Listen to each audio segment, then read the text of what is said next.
a special use case for SaaS sales, and something I know that we would have loved to have had, when I was in the SaaS business.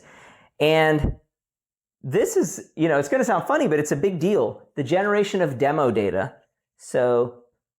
Actually in the AI world, synthetic data is itself a big deal from a training model perspective and all of that. But this is simpler than that. AI demo data, it actually turns out it's quite a difficult problem historically for sales teams to have good demo data so that they could show a customized demo to different customers, so like branded, but not just branded, having all of the data. Maybe it's financial data, maybe it's sort of pseudo-customer data, or depending on what the use case of the system is, generating all of that is an extraordinarily good use case for AI. And your developers or your team should be doing this if they're not.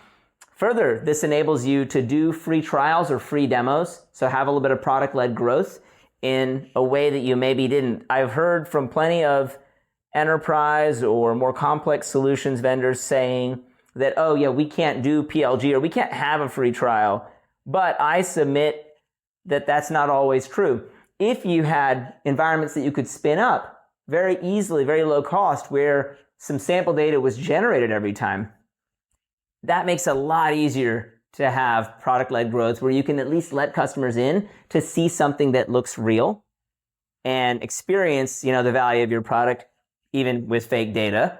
So they're not risking anything and there's no harm there, but it enables PLG. So those are two super valuable ways that SaaS in particular can benefit from AI, or SaaS sales in particular can benefit from AI, that's not just the same as every other industry.